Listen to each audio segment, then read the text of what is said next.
కానీ ఒక చిన్న క్లారిటీ సార్ ఇక్కడ, ఎందుకంటే మన అల్లు అర్జున్ మధ్యంతర బెయిల్ అలాగే రెగ్యులర్ బెయిల్ కూడా తెచ్చుకున్నారు. కానీ చాలా మందికి మధ్యంతర బెయిల్ రెగ్యులర్ బెయిలే అంటున్నారు తప్ప అదంటే ఏంటి అసలు, రెగ్యులర్ బెయిల్ అంటే ఏంటి, మధ్యంతర బెయిల్ అంటే ఏంటి అనే ఒక కన్ఫ్యూజన్ లో ఉండిపోతున్నారు. ఇది అసలు ఏంటి సార్? రెగ్యులర్ బెయిల్ అంటే సిఆర్పిసిలో గతంలో క్రిమినల్ ప్రొసీజర్ కోడ్ ఉంది, ఇప్పుడు దాని ప్లేస్ లో కొత్త చట్టం వచ్చింది. ఏదైతే కేసు ఎవరి మీదైనా పెడతారని భయం ఉన్నా లేదా పెట్టినా, ఈ రెండు సందర్భాల్లో అరెస్టుకు ముందల తీసుకునే బెయిల్ని దాన్ని యాంటిసిపేటరీ బెయిల్ అంటారు. అరెస్ట్ తర్వాత తీసుకునే దాన్ని రెగ్యులర్ బెయిల్ అంటారు. సో ఈ రెండు బెయిల్ కింది కోర్టులో అంటే ఎక్కడైతే కేసు పెండింగ్ ఉందో ఆ కోర్టులో తీసుకోవడం అనేది ఇక్కడ జరుగుతుంది. కానీ యాంటిసిపేటరీ బెయిల్ తీసుకునే ముందు కానీ రెగ్యులర్ బెయిల్ తీసుకునే ముందు కానీ 3 ఏళ్లకు సంబంధించి శిక్ష పడేదానికంటే ఎక్కువ శిక్ష పడేటప్పుడు ఆ కేసుల్లో ఖచ్చితంగా పీపీ గారికి నోటీస్ ఇవ్వాలి. పీపీ గారు చెప్పేది కూడా వినాలి, అంటే పబ్లిక్ ప్రాసిక్యూటర్ చెప్పేది కూడా వినాలి. మరి టైం టేకింగ్ కదా, వాళ్ళకి నోటీస్ ఇచ్చి వాళ్ళు కౌంటర్ వేసి చెప్పే లోపల యాంటిసిపేటరీ బెయిల్ విషయంలో కానీ రెగ్యులర్ బెయిల్ విషయంలో కానీ ఇంటరిమ్ బెయిల్ అంటే మధ్యంతర బెయిల్ ఇవ్వండి అని మరొక పిటిషన్ ని అదే కోర్టులో కూడా మూవ్ చేయొచ్చు. అది కింద కోర్టులలో ఎక్కడైతే కేసు పెండింగ్ ఉందో అక్కడ కోర్టులో యాంటిసిపేటరీ బెయిల్, రెగ్యులర్ బెయిల్ అంటే ఇంటరిమ్ బెయిల్ అంటే అవి 3 కూడా ఆ సందర్భంలో.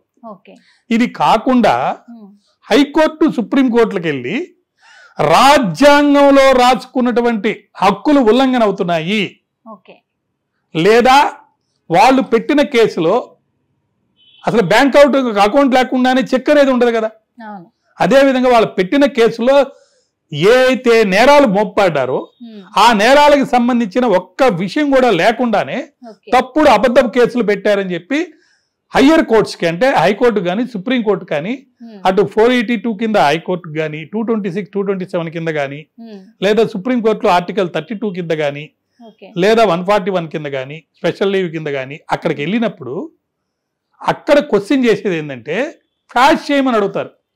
అసలు కేసే తీసేయండి, బెయిల్ కాదు, క్యాషే తీసేయమని అడుగుతారు. ఆ క్యాషే తీసేయమని అడిగినప్పుడు మమ్మల్ని అరెస్ట్ చేయబోతున్నారు, మీరు తీర్పిచ్చే లోపల మమ్మల్ని అరెస్ట్ చేస్తే మా హక్కులు భంగం అవుతాయి అని అక్కడ కూడా ఇంటరిమ్ ఆర్డర్స్ అడుగుతారు. ఆ ఇంటరిమ్ ఆర్డర్స్ 2 రకాలు. ఒకటేంటంటే ఈ తీర్పు వచ్చేంత వరకు కొయర్సివ్ స్టెప్స్ అంటే అరెస్ట్ లాంటి చెయ్యొద్దు అని అక్కడ అడుగుతారు. ఒకవేళ అరెస్ట్ అయితే పుష్ప 2లో అరెస్ట్ అయ్యారు, అరెస్ట్ అయితే బెయిల్ ఇవ్వమని కూడా అడుగుతారు. అర్థమైందా? సో అక్కడ అడిగేది ఇంటరిమ్ బెయిల్, అక్కడ అడిగేది ఇంటరిమ్ ప్రొటెక్షన్ ఆర్డర్. ఆ ఇంటరిమ్ ప్రొటెక్షన్, ఆ మధ్యంతర బెయిల్ కానీ ఆ మధ్యంతర ప్రొటెక్షన్ ఆర్డర్ కానీ అవి డిఫరెంట్, వాటికి వీటికి సంబంధం లేదు. అది టెంపరీగా కొన్ని రోజులు మాత్రమే ఇస్తారు. అక్కడ కింద కోర్టులో కూడా ఇంటరిమ్ బెయిల్ అంటే మధ్యంతర బెయిల్ కొన్ని రోజుల వరకు ఇస్తారు.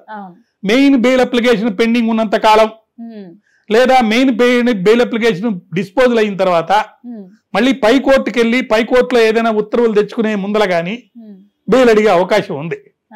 సో దాన్ని మధ్యంతర బెయిల్ అంటారు. మరి లంచ్ మోషన్ పిటిషన్ అంటే ఏంటి సార్? లంచ్ మోషన్ పిటిషన్ అంటే పోలీస్ వారు ఎప్పుడు ఎవరిని ఎందుకు అరెస్ట్ చేస్తారో తెలియదు కదా. ఉదయం 10:30 కల్లా మీ యొక్క అభ్యంతరాలు కానీ పిటిషన్స్ కానీ మీరు ఇవ్వాలి కోర్టులో, అంతే కదా. అట్లే ఇక్కడ కూడా అంటే కింద కోర్టుల్లో కూడా ఏదైనా అప్లికేషన్స్ కానీ ఏదైనా పిటిషన్స్ కానీ ఇవ్వాలంటే మార్నింగ్ 10:30 to 12 మధ్యలో ఇవ్వాలి. సపోజ్ 12 తర్వాత అరెస్ట్ చేయడానికి వచ్చారు, అప్పుడు ఏం చేయాలి? అర్జెంటుగా అరెస్ట్ చేయబోతున్నారు లేకపోతే చేశారు, ఇప్పుడు నోటీసులు ఇచ్చి ఆయన పోలీస్ స్టేషన్కి తీసుకెళ్లారు, నోటీస్కి పిలిచారు, వెళ్ళాడు పుష్ప 2లో. అది ఎప్పుడు జరిగింది? కోర్టు టైమింగ్స్ అయిపోయిన తర్వాత జరిగింది. అప్పుడు ఏం చేయాలి? లంచ్ మోషన్ అని చెప్పి ఒక మోషన్ మూవ్ చేయటం అనమాట, ఒక రిక్వెస్ట్ చేయడం కోర్టుకి. అయ్యా ఈ పరిస్థితుల్లో మామూలు నార్మల్ రూల్స్ ప్రకారం ఉదయాన్నే మేము 10:30 కల్లా మీ దగ్గర సమర్పించాల్సినటువంటి కాగితాలు మేము పెట్టలేదు, ఎందుకంటే మాకు అప్పుడు తెలియదు.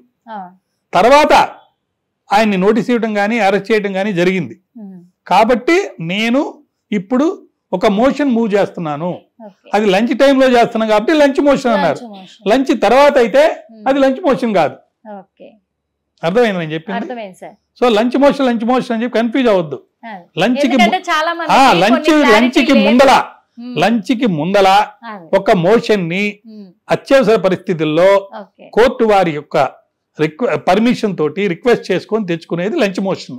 లంచ్ తర్వాత చేసే రిక్వెస్ట్ లంచ్ మోషన్ కాదు.